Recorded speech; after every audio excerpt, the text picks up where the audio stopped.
Class 10 subject history part 4 आज आपके सभी के सामने है। फर्स्ट चैप्टर का जिसका नाम है नेशनलिज्म इन यूरोप, इसका पार्ट 4 है जिसमें हम बात करेंगे टॉपिक 5 के बारे में, unification of Germany, Italy and Britain. सबसे पहले हम बात करते हैं यूनिफिकेशन ऑफ जर्मनी के बारे में। In 1848 European government tried many times to unify Germany. 1848 में यूरोपियन गवर्नमेंट ने कई बार जर्मनी को यूनिफाई करने के बारे में सोचा, बट ही कुडंट डू, लेकिन वो ऐसा नहीं कर सके। That time king William IV was the king of German empire. उस समय जो किंग विलियम IV थे वो जर्मन एम्पायर के राजा थे। But after some time Prussia take responsibility to unify the Germany. कुछ समय बाद प्रूशिया एक कंट्री है, उसने रेस्पॉन्सिबिलिटी, जिम्मेदारी ले ली कि वो जर्मनी को यूनिफाई करेगी। चीफ मिनिस्टर थे जो प्रूशिया के, उनका नाम था Otto von Bismarck. Lead a national movement in Germany, उन्होंने जर्मनी में एक राष्ट्रीय आंदोलन चलाया। 3 wars were fought between 1864 to 1870। 3 युद्ध लड़े गए 1864 से 1870 के बीच। New German empire was formed which was based on legal and judicial system. उसके बाद एक नए जर्मन साम्राज्य की स्थापना हुई जो कि पूरी तरह से कानून और न्याय व्यवस्था पर आधारित था। यूनिफिकेशन ऑफ जर्मनी में यही है। इसके बाद करते हैं हम यूनिफिकेशन ऑफ इटली। जर्मनी में एक बात आप लोग याद रखिएगा कि ओटोमन बिस्मार्क जो कि प्रूशिया का चीफ मिनिस्टर था, उसको पूरा श्रेय जाता है जर्मनी को यूनिफाई करने का। ये एमसीक्यू क्वेश्चन आपका आ सकता है, आप लोग ध्यान रखें, क्योंकि आप लॉन्ग क्वेश्चन बना बना के लिख देंगे, लेकिन एमसीक्यू में केवल एक ही वर्ड में आंसर देना होता है और जो सही होगा वही उसी पे मार्क्स मिलते हैं। तो इस बात का ध्यान रखिएगा। जो मोस्ट इंपोर्टेंट पॉइंट्स हैं उनको अंडरलाइन करते जाइए या हाइलाइटर से उसको हाईलाइट करते जाइए। नेक्स्ट हम बात करते हैं यूनिफिकेशन ऑफ इटली की।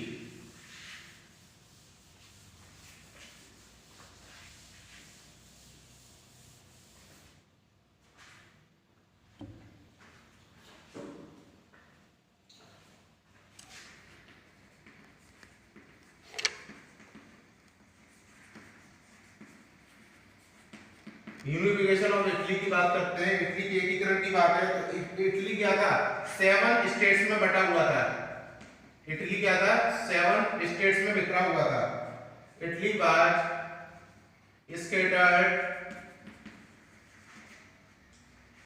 एम्पायर, बिखरा हुआ रास्ता, कंसिस्टिंग ऑफ 7 स्टेट्स। ये पॉइंटों में याद रखिएगा, इसलिए मैं पॉइंटों में लिखा रहा हूं। Out of 7 only 1 state was governed bye European government.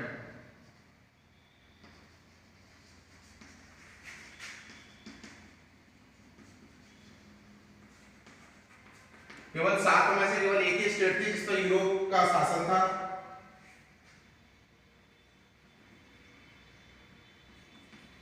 For unification of Italy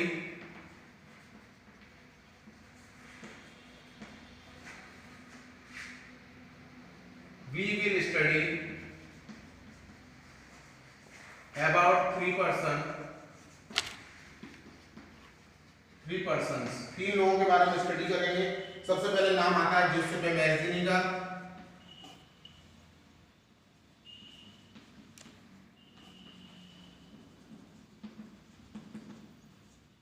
जूसेppe Mazzini कौन था, head of Republic party, head of Republic party, founder of young Italy,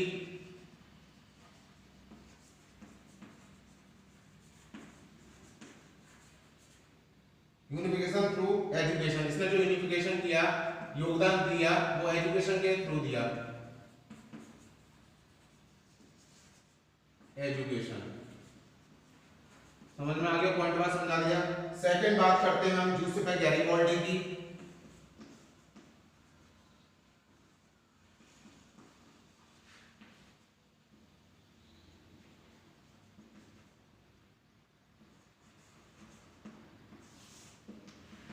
known as the hero of red shirts,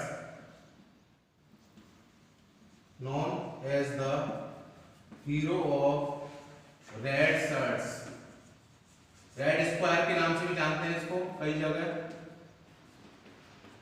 ठीक है। One supported Italian peasants, इसने Italian peasants को support जीता था।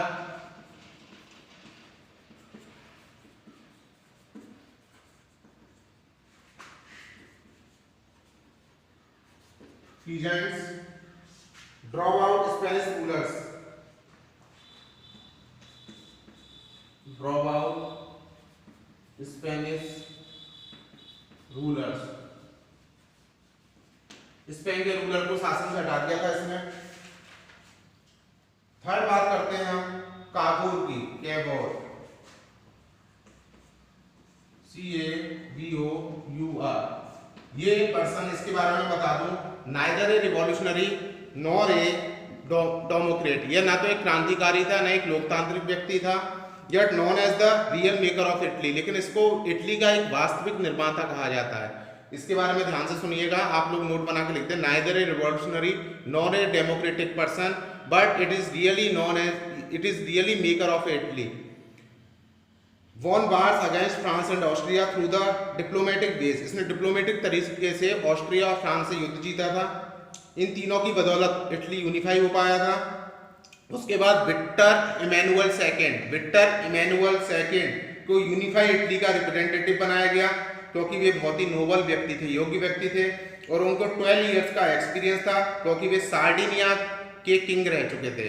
Sardinia एक जगह वहां के किंग रह चुके थे जिसका नाम था विक्टर इमैनुअल सेकेंड, जिनको इटली का रिप्रेजेंटेटिव बनाया गया था। 12 साल का अनुभव था। जब विक्टर इमैनुअल को रिप्रेजेंटेटिव बनाया गया, कुछ समय बाद ही उन्हें फादर ऑफ फादरलैंड का टाइटल दे दिया गया। Very important question, who was called the father of fatherland? Victor Emmanuel second will be answer, ध्यान रखिएगा। और ये कहाँ के थे? सार्डिनिया के किंग थे, जिनको यूनिफाइड इटली का रिप्रेजेंटेटिव बनाया गया था, जिसमें 3 लोगों का इंपॉर्टेंस है। पहला था जूसेपे मैज़िनी, जूसेपे गैरिबॉल्डी, थर्ड था काबूर। ठीक है, काबूर को रियल मेकर ऑफ इटली बोलते हैं, एमसीक्यू में क्वेश्चन आ सकता है। अब हम यूनिफिकेशन ऑफ ब्रिटेन की बात करते हैं, इसको मैं इरेज कर रहा हूं, स्क्रीनशॉट लेना चाहे स्क्रीनशॉट लेना है।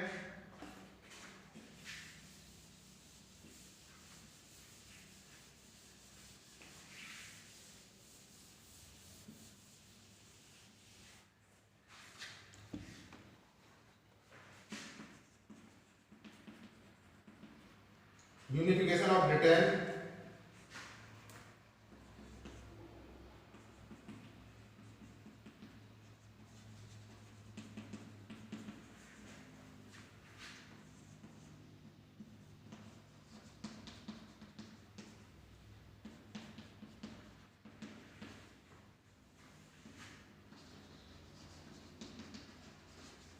ये 3 कम्युनिटी से मिलकर बना हुआ था, Scottish, Irish and English community. ध्यान देना, पॉइंट वाइज बता रहा हूं। Industrial revolution brought economic prosperity to empire. जब इंडस्ट्रियल रिवॉल्यूशन हुआ था,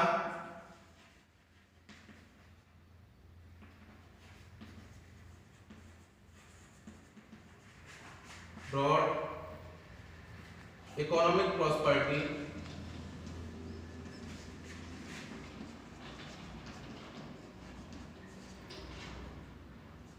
टू एम्पायर, राज्य में संपत्ति अच्छी हो गई थी।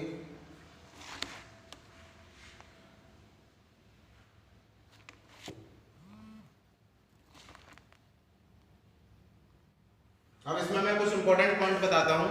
एक एक्ट ऑफ यूनियन बनाया गया था, एक एक्ट बनाया गया था, जिसके अंदर इंग्लैंड और स्कॉटलैंड को मिलाकर यूनाइटेड किंगडम बनाया गया। इंग्लैंड और स्कॉटलैंड को मिलाकर यूनाइटेड किंगडम बनाया गया।